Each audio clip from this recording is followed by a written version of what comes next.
We now have to move to the hard work of delivery together. Mama, say me no jira ho eya. This is 50 million Ghana cedis. And omogina so e dey ma chama Wontumi bill. Ni go say ndifo etra tete enja chama Wontumi no nkoda ne dem. Yensomayfo nyina kwaba ebiem emra dwumadie so afrasia. Ensama ekoso ewo oman Ghana mu. Yede ni nyina ebre ahefo finally 24-hour economy dwumadie no eba be start ensem bebre. Ere fimu eba His Excellency John Mahama, President of Ghana, within komo ede afa dollar depreciation ho emwaben ena ede abre o my Ghana enochi suspended Chief Justice maamene so komo ha ye ba be di na fe bibia ay kama weni semfufo bi ni aboabo no a yede ni nyina ebre ay for balansa na ebe ran seminum no commander chama Wontumi encheye ena iyoko fo kwachi no na MPP fo no chem se wo mo nte ase ekwan His Excellency John Mahama ene na ban edi MPP aban e fa so no ense enema nkoye baran pate se chama Wontumi iyoko fo agya no baran ekade wo ma boni bi pa nti quick one yeni kan hye nkomo na simfi ho na fe no iyenwamu e Roger ma me na wase na me ncha hwefo na fe ye hyase na yeni ho nkomo Rota no kre after say yoko chi chama Wontumi na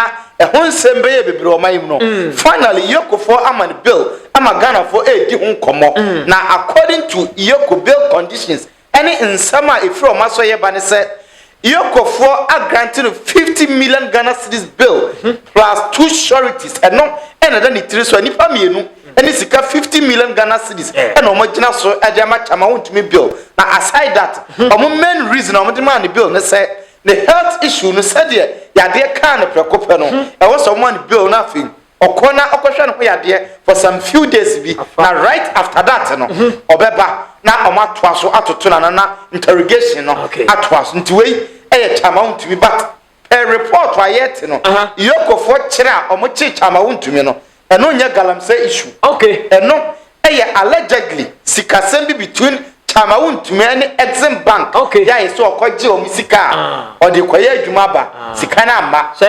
ebimusi o de kodua buro ebimusu so o de koye kwan so obeka se contract no se de mouse anu a aban mouse ka one do sika beye enti uwia na aban beye inspection no na omatua oka enti enim so o de koye kwan o so de kodua buro but aburo dua de anse anu odin right when ankofo ebisa questions because Boni a ubeya na se sika ubedi a o bill condition kwa 50 million Ghana cedis no na e ka sika kra o giye na aburo be nko a no mudua okumawu a onkwa wo kwadua aburo okumawu a okọ ya okwakogi sika we dia kwadua aburo e na eye kwan so a aban na asanso wa chi wankwa inspection antwa ne ka na rota eye nsama yet but e o se di ho nkomo kakra baran chama Wontumi amanfo se sana manfo kan onyame na meka amanfo se plan work ena chama Wontumi dru yoko fo aso ye no o sheda ye se de o yare no ndi amanfo se ne plan work na farmer no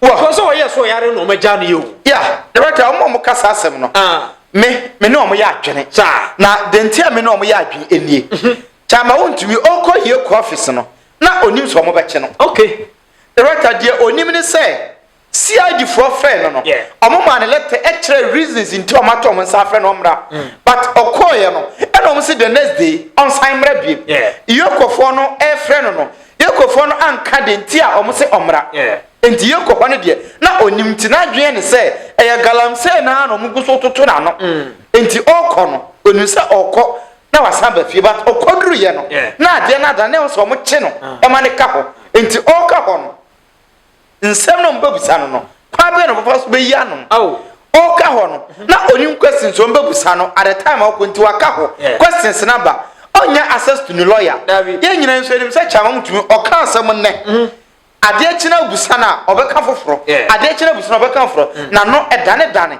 enti na wo se o play smart enti ahade rota o ta kwadu a in America chama Wontumi se wo mpa na asem se den ya wa defend no ho in a smart way say on contradicting who be into a pretend say oyare fortunately for me yare am Wontumi bisa me question bia bi oyare a constitution ma kwan say ye mfa no nkoni nkwohwe ne yade and aside that ye man bill na onhwe ne ho kakra na womra cause kenofore take so yare enye ne wo kwohwe ne ho yade aba they say Ghana no ye chewa bomodia ye se do yare no asa mbifo no ye hu plan no but unim dia ya say ekom di obi na okowia 200 cedis na police for chena opa onka se oyare ye de ne beko asemo but obi kowia millions of cedis millions of dollars billions ya ye chena o se oyare asemo the right enti chamon do subsidy after so oyare no bill naba enti ya bail ni say no afede the lawyers no ebenya kwan na dinkomo na ono so kire mu okoye nsema na ahase eba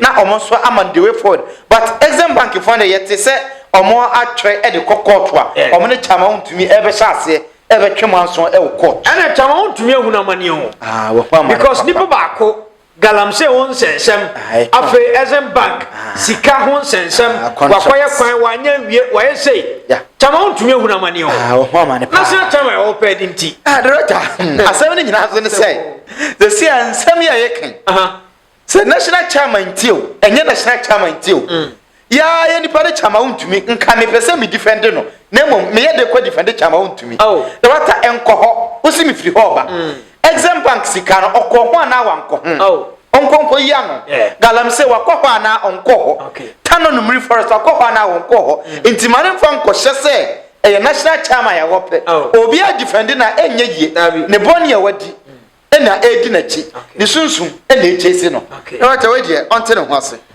you to recana had this video His Excellency John Mahama 24-hour economy and I feel no dollar depreciation no wakasa fa ho quick one yenhwemra ekoba enkomo wachipa the strength of the value of the local currency.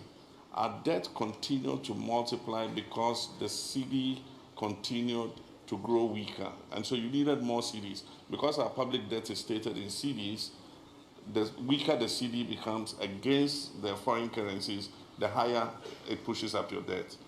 Fortunately, some measures we put in place have recently begun to show results, and the cedi has been strengthening.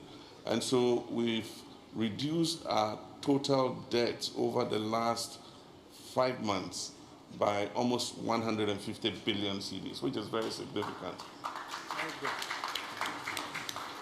And so if that trajectory continues, the target of reaching 55 to 58% debt sustainability by 2028 will be reached by the end of this year. He also described the global shift in trade patterns as a crucial opportunity for African nations to expand intra-African trade. I believe that is a signal to all of us to look inward and see how we can trade more amongst ourselves. Happily, we have the protocol on the African Continental Free Trade Area, which the majority of African nations have ratified. And so what it means is that we have the opportunity to be able to trade amongst ourselves. And I'm happy that the African Development Bank and other partners have focused on investing in the trade infrastructure amongst ourselves. It's not enough to just have a protocol on continental free trade. This meeting is a crucial part of our national reset. It concerns the rollout of the 24-hour economy policy, specifically the 24H Plus program and the accelerated export development framework, which many of you have already adopted and supported in many ways. Let me begin by offering a clear lens to understand the 24-hour vision. It's both a destination and a program. As a destination, the 24-hour economy policy reflects a state where Ghana's productivity and capital utilization will become so high that we'll have to operate in multiple shifts across day and night, maximizing the return on infrastructure, on human resources, and innovation. This idea captured the public imagination during the 2024 campaign, and it remains at the core of our drive towards full employment and inclusive economic growth. As a program, the 24-hour economy demands a deep and deliberate restructuring of our productive economy. We must re-engineer our production systems from top to bottom. boosting volumes and diversity and shifting from reliance on raw materials towards the export of value-added products, wholesome foods, pharmaceuticals, garments, industrial inputs, and digital services. Earlier this month, I received the complete draft of the 24-hour economic policy from my advisor, Mr. Guzi Tano. I have reviewed it, and I'm confident we now have a coherent and actionable framework with which to deliver the results. An effective catalyst for the 24-hour economy policy is a stable macroeconomic environment, which we are achieving through close coordination between the monetary and fiscal authorities. But the program goes beyond macroeconomic stability, which already, like I said, is being pursued by the Ministry of Finance and the Bank of Ghana, and focuses sharply on production, enterprise, jobs, and exports. At its core is an integrated value chain transformation approach. This approach addresses structural bottlenecks not in isolation, but comprehensively through infrastructure, finance, land systems, logistics, and skills development. One of its boldest proposals is the development of the Volta Lake Economic Corridor.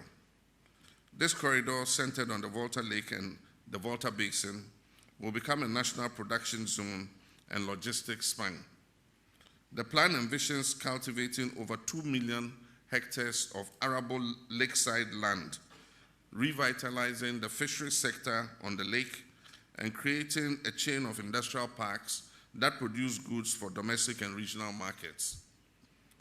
To support this corridor, the lake will be activated as a transport highway, moving food, people, and goods more efficiently than our congested roads allow us to do currently.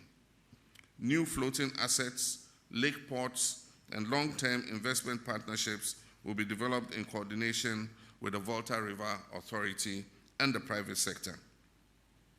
We must move beyond just hydropower and unlock the broader economic potential of this beautiful national asset. But the Volta Lake Corridor is only part of the broader plan.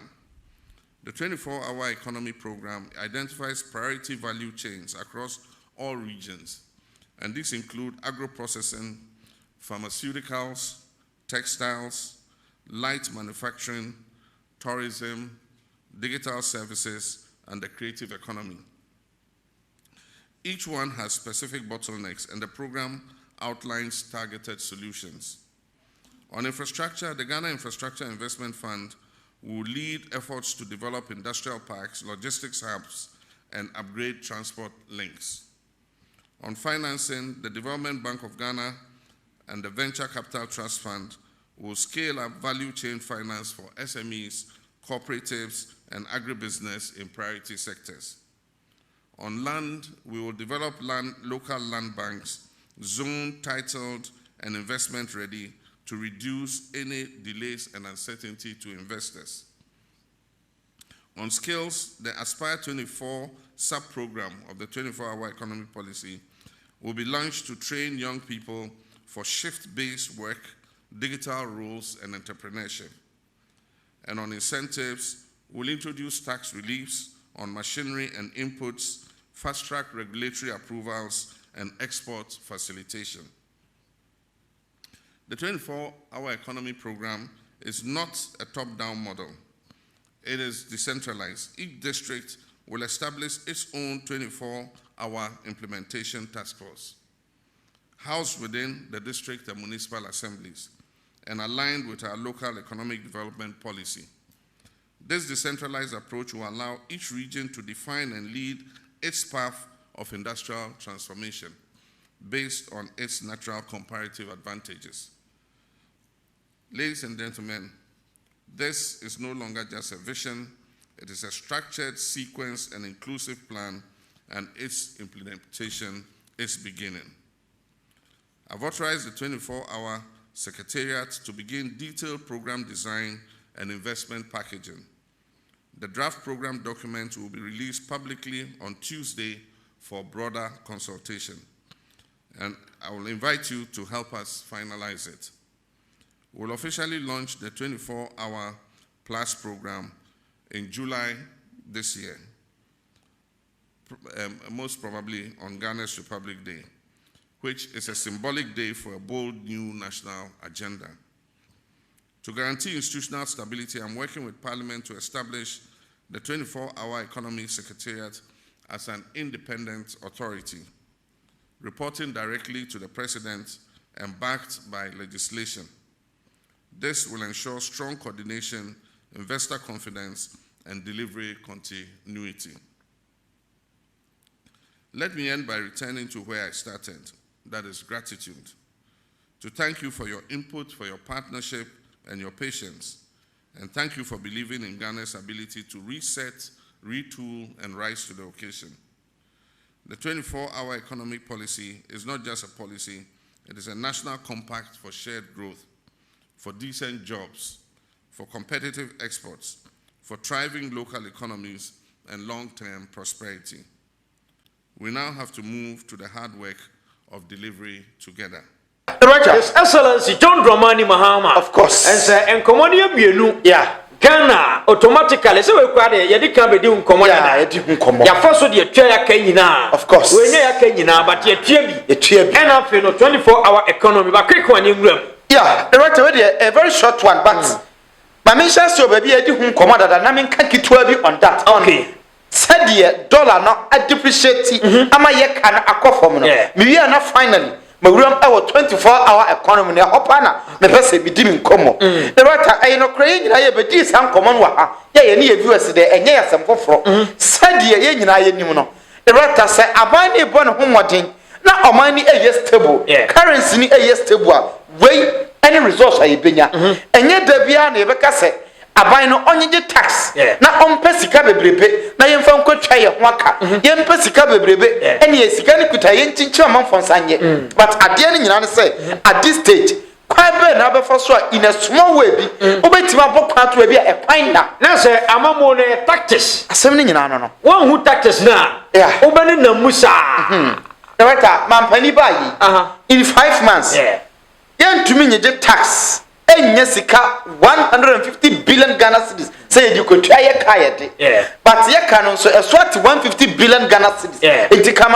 any be buy and within 5 months what much tax enya 150 billion and I say what be it maybe enya for so 150 billion and Quebec say the president is a problem solver but way just a simple way unko sidan unko fa tax for probiama in a very simple way or no what you try other taxes and was half anyway means any taxes any nyansa ati ye kaya de so the right ay mama pani abaso and say ye and o say ko but I dey ba ko very keen say the right one say said exchange rate ni see ye no e was say aban no so mate say odi hu nkomo say e kwa kodu stage bia the government should make sure say city ni e be gina ho say anya sa na other currencies no e to from city na nima yen so enema the different Ghana akwa no enya amanfo akono so mba befa because who di sika foforo e ba Ghana ba befa niam akwa oba obefa niam kakra bi nti yen so exportation no e beti akofom the right ma minre mo 24 economy ni de also position for ni di nkomo almost John Mahama ebe tra konwa no so no we dwana num sa NDC aban 24-hour economy and so by within 5 months 24 economy no ye hu te ho asem the right at the time ye to aba no ene ye to aba wie foforo no amanfo bebre aka say 24-hour economy was the game changer our election him and no pana a changing resource e boa NDC mama wi ni aban because na adwuma ni ho nti o ka adwuma samsa na e to Ghana futum the right asat ena me no gusu kasai e no krenya mpp fo nkwa na twan Ghana for to aba nyina e twan say 24-hour economy na da ben and e be implement nti mampani somebody to dwai na e come here say a very good news Ghana for e twan say omo beti ho asem but ade ba ko e me da ama mani age wo kwan mampani peso faso e implement 24-hour economy policy ni enie the right as washa Ghana ha obi a shabo say owe ni election or the policy bi beto form a anytime you oba win abia say oba ba ya e na mpepre hunti no e fiti prekope e ye ne ntem enti e ba sa policy ni ye nya kwan enye ho adwuma ye at the end of the day ye ba implement but e be wie no na chemato bebre abade no in this case right asame fa yen last policy Ghana ha implement ya na ka one of the best yenya chemato nkete a because a free senior high school policy one of the best but because of implementation no ye shasian term because na ye pentem right man pani say as part of 24-hour economy no wanya daje aye consultation say oti hu team after say usaiwie ye no team na ye consultation awie na advisor e de crack ani nyina beto nanim amoma hu ba bia wo se de ade ne fa omo hu ba bia ye be ya ade na fa wie no enye so omo be implementing just like that omo sa omo hu about 2 months in July say omo be so omo de ade ne be ba na akwa say planting for food and jobs e be ba na collapse it is hard 2 months no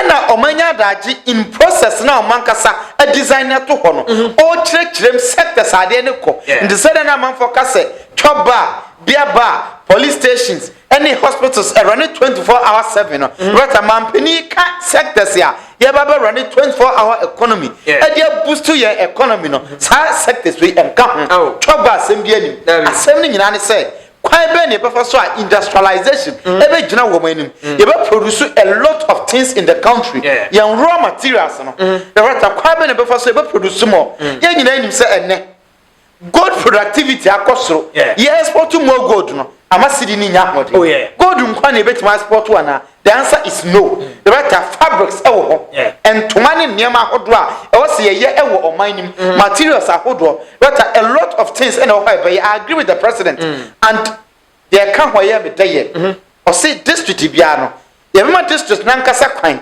no matter tenkrofo ye o no be supervise 24-hour economy na o mo so ye 24-hour economy ni be in that district said ye be ya o mobile line no with the national one na enkoba se ye national for ne nko na ehwa ade ne so enti ade ne ye ba bi kitwa bi it will cut across the country enti sabi se ye bonre ye kente o ho a eho ye be nwene ntoma ye be bi ho factory but the last one a Volta River right sometimes social brofona omunya resource ba ko a omutimi di nya enema bebrefri ho and Volta River no ya de ba ko a mampanin koma wo di a lot of benefits na beba right enei at least ye nya nam wom ene no nanche ye nya energy light no ye nya from Volta River authority no but mampanin koma no enso ne da so da ho ye betim the means of transportation na ye kwan ya da bia aye choke omo mu free coastal areas eco northern part of Ghana no say enso ne support to siso a ene nam so da bia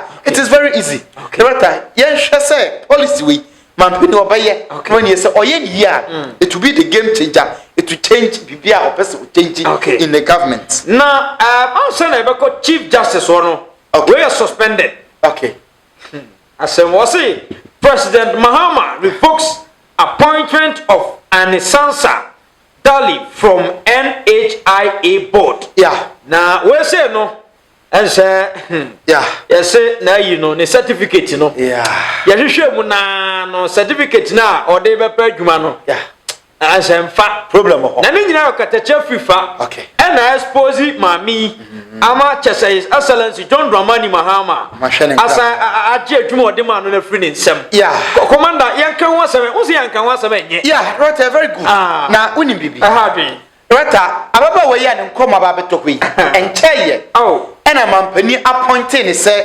onko National Health Insurance Authority as board member inti one yen MP Emsen and saying daughter of Madras Sansa Sema amanfo kokatia no na Rollins ba no the right Senator Rollins inti one Senator Rollins nya appointment say National Identification and I say National Health Insurance Authority omunko board no so omunko ye djuma and right after that any hours bia man penisa the revocation letter eba ye say wa revoke ma me appointment na ontimi nko ho enko ye djuma biem the right ade ba ko ne say amanfo ehwe no from omo interest oketachi agine fans the right it serves Ghanaians right to say oketachi no matter the kind of person or so the information but no information no kra woman we should take it serious na ye man abaso sir enye yanka his excellency Dondra ama ade amede pe President Mahama asem no we na no don Kufu Ado a ko be say be defending no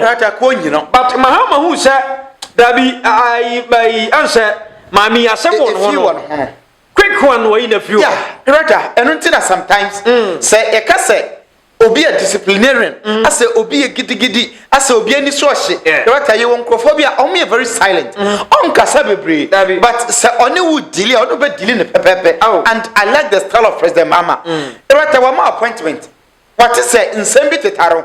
Right away, Ebia, why underground checks on ya correct information about if you know what and also terminate appointments now. Obi come make claims in Mampani the first administration say on your $1 million will be free politics straight away or you need to home and koye and yamo Mampani abaso say Mampani try and say ina by muno no fake say ba say oba zaye oba pesika baby a free buy oba sa ko hobi sir we say no Mampani memfa say o twasa dia to amanjima say ne ba me Sharaf First presidential ambition among folk account and dinner Mampani second coming no wama me juma NDC for enkoye mom of course what you say a quite fast to abetia MPP no no thing do of course it is a Ghana for the more Russia NDC abayimu now bana be niam troka commander as a enchima na bebre of course do oye juma manchima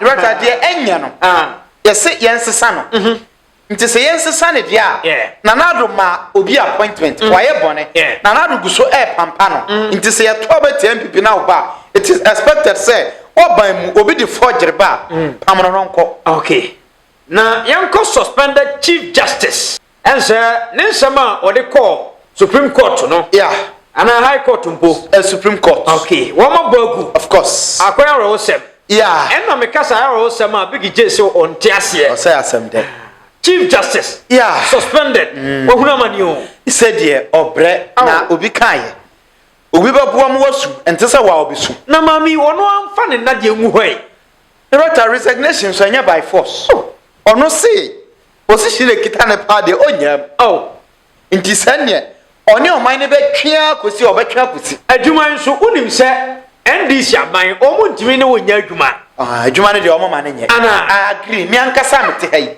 mimi pempa de adwuma ni so mama ma ne ye the right etoda bia adwuma mu kura no boni si but rate na mo pese mo yire mo ho ye adwuma no obehia new faces and what my adwuma no the right suspended chief justice madam Getwe Tokono on the lawyers assign kopiem Supreme Court wa omode asem ekodan Supreme Court say nsema eda committee na nima mampani say omohwehwem na omunyini mfiri ho no Supreme Court emfa injunction ento committee ne so na committee no emfa omudwumadie no empem ba bia omadu no said ye be ya omo suspend omadwuma na yentumi nyini mfiri ho na wei ene ne court etena asem no so na Supreme Court etena so no na judges 5 omunyina asem amena asem no odebaye it has no basis in the Supreme Court aboketwe tokono na asem no atwagwa enedie they said ye okwakotena se na ja wodi no dokono kwanti ya bona asem no atwagwa na maame no babi onam bi oni ni kunu ne nam ho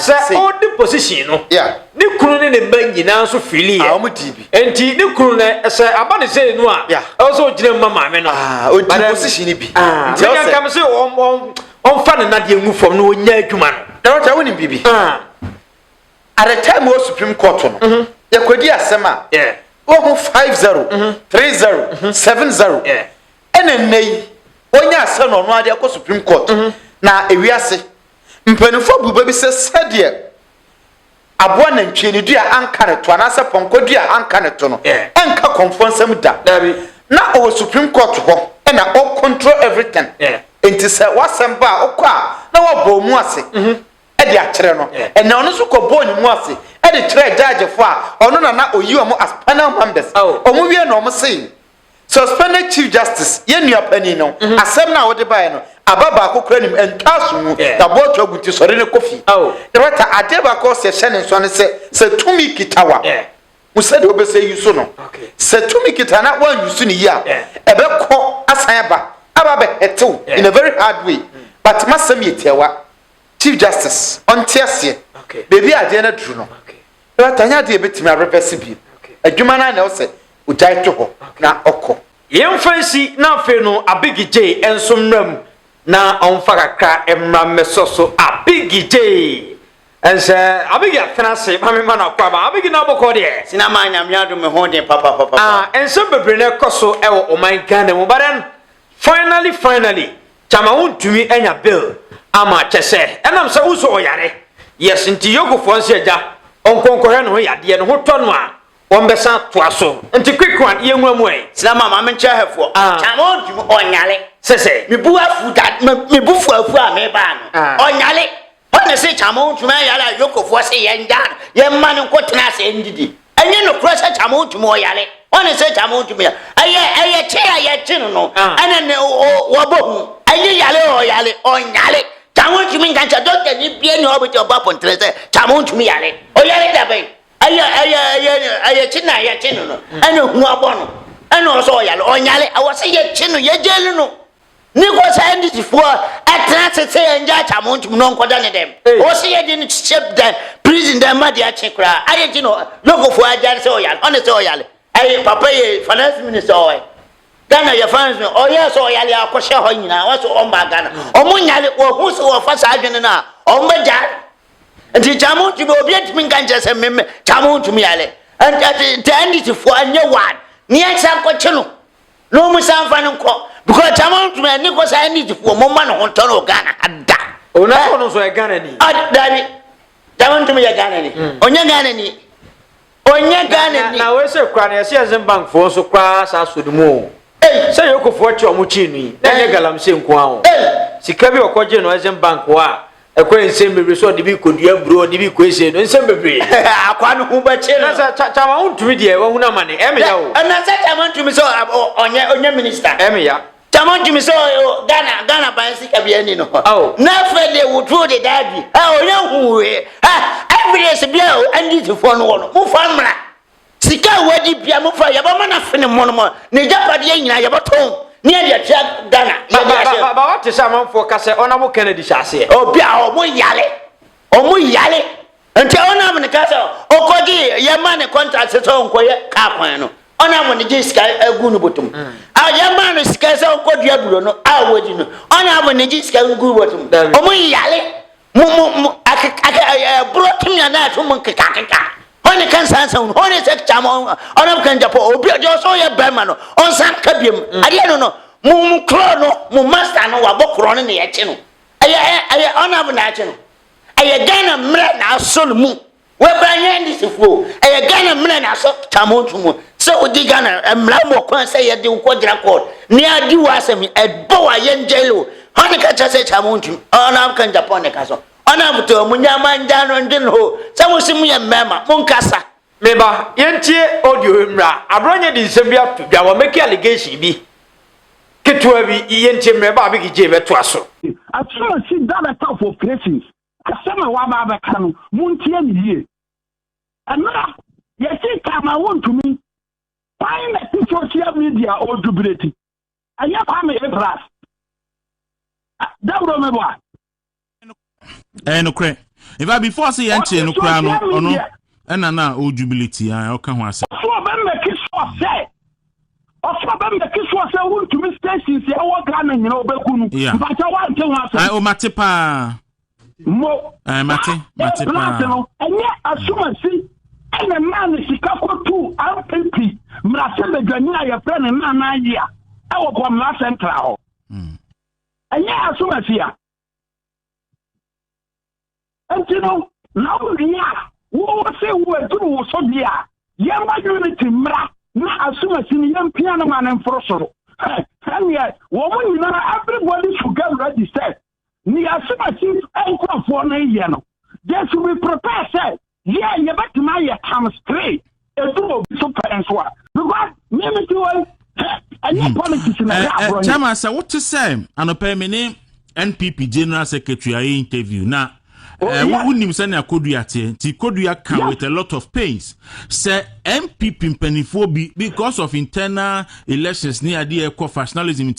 A friend a catch and say, oh, nyai Wontumi, none on from body by any fine. No, Nipana, Koduya can't have me, then Nipacro. Yeah, Nipacro. MPP for more Nipa Koduya, Justin Kwabia, the General Secretary, make a reference. You know, Pako.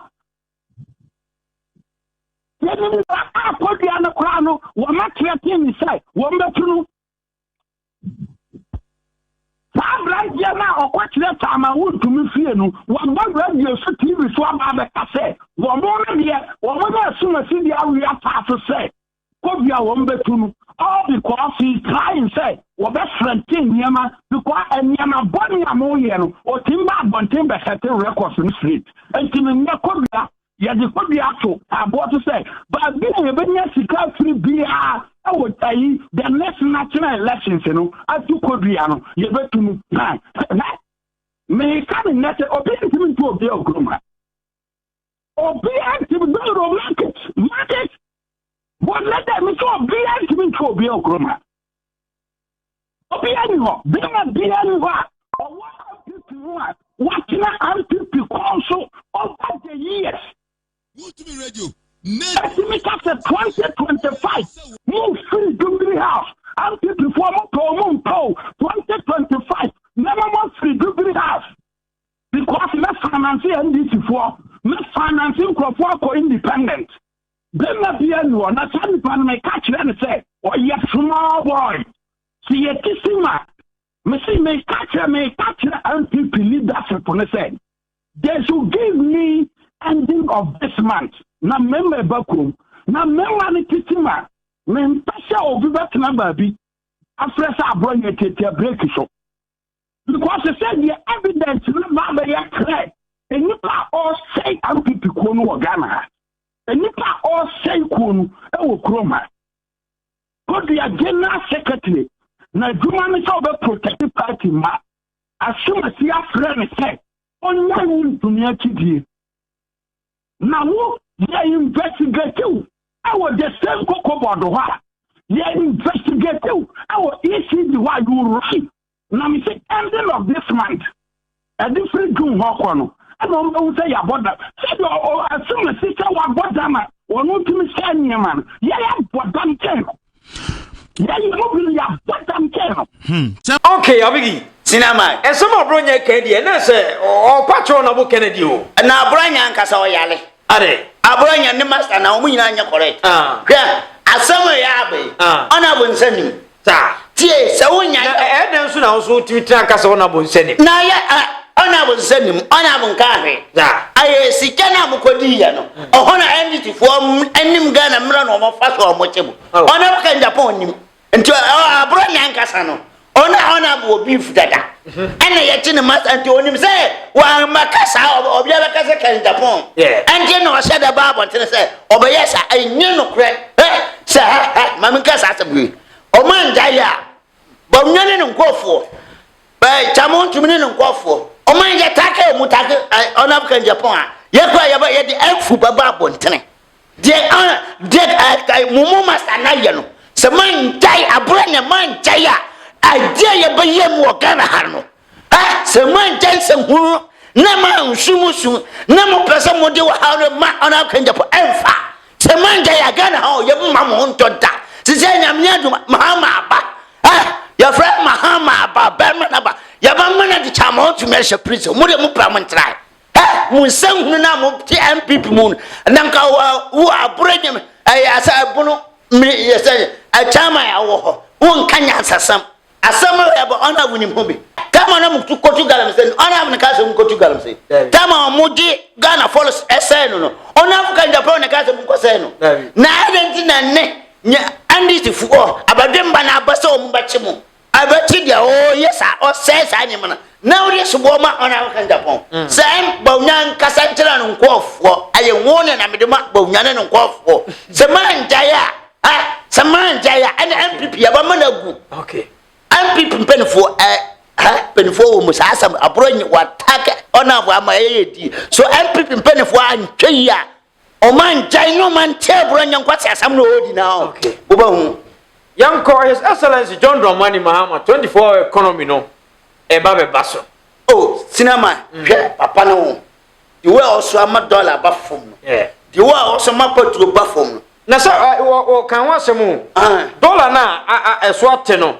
amanfo kan wonsem bebre no say Ghana ya kai de na swate aye no economy ne bi no say o bia adwuma mabuna nya ama sa ne me bibia ba foma na Ghana o show first kakrana kakra bi na otimi di dwa aye adwuma no bi na ma kakra bi na de otimi di dwa ama otimi di dwa anya mfa so kakra foma aye adwuma ne bia na president Muhammad me say ne ene yesi yakoto aba sinema me kabi mane mabuchafo nyina bato aba Mahama yes say ne de Mahama ye Ghana na tre sinema ti aye ne ati asem na me ka bin twantro da say ye ne ene yesi yansan koto aba me na mabuchafo nyina bato aba ma president Mahama because yes Ghana ni bia pa koto why dey oh so na wo he de nyema kwa say nyema kwa ye anyema fa na kwan so yeni maban bia wa ba 8 years o say Ukraine war o say war COVID-19 no they are balon no and all the dollar could do 17 cities over solution no what is kakramaye and president Mahama aba no years a dollar perform share also over 24 economy Obama mabuna yedi ship maho nipa bia wa bia man ko for ye ship we kwa na do we kwa wia we kwa na do we kwa na kakra omonya eso mani ehefa oh aye kuma se mahu papa bia wa bia company ankofo aye adum aye ship omonya de ship ship we kwa na we aba we kwa na aba tie I see that some can no omonya ship dia si juo so no that be oh ship omunya we ya tie wuntitwi yesi adane asantika sa yesi na adane we kwa we dane na we akwa aba enti sanity ship ada wonti asiane o se adwuma na papa na bie no yes omoye na Ghana aye ship a na nya bi na Mahama so ba don't for economy we kwa na pa we kwa ship de si juo so dabi aye ni po ship omutan se me ana ame no shift ship yeah oh okay we kwa wia na bia ba numere yes ene shift na so ship no ene ship okay dia no no ya fa o dia no papa ne bia side mu efani po be 10,000 anani po be 5,000 ezani po wachemu miene bi kwa na do aba wi se ekura amount kwa so na anya 500 untimi ubeja kro no ubeja anti Mahama so be 24 economy na ebe buo Ghana fo pa na papa in vision so pa me se ma baba pa Mahama sampa you so buo man you share bo wo diso o share bo se oba ma dollar ba fom o share bo se oba ti patroso o share bo se oba chinkrofo a o ma di Ghana fika o ma start chinkrofo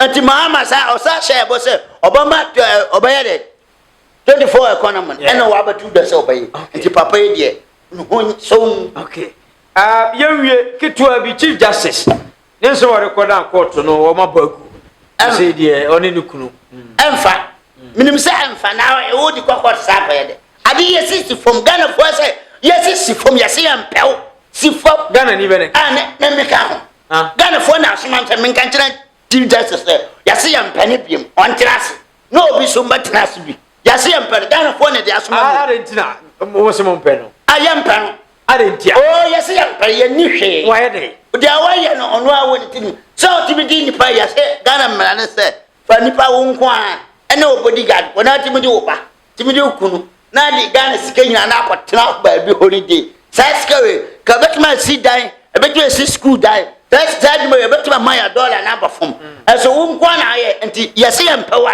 aye gitu no ko wa ya de e bo abaso ko kota se ne didi na me na nya asumdie nyesa so oye na adwe so be ya na ma ye man ho nto ne da Ghana ye ntwe mawo da enti si fom tem na Mahama mfadi obabuo na mamuoni mane nkoso Mahama mfadi obetiba di asam correct on di ma party bi onu obedi ma Ghana anti Chief Justice step down yes Ghana for se min kan justice form ya hia obiem ya brew I was for the mercy, ye ko, e besa ba biem, abegi ne yete ne nka no, ya kai fo nyina.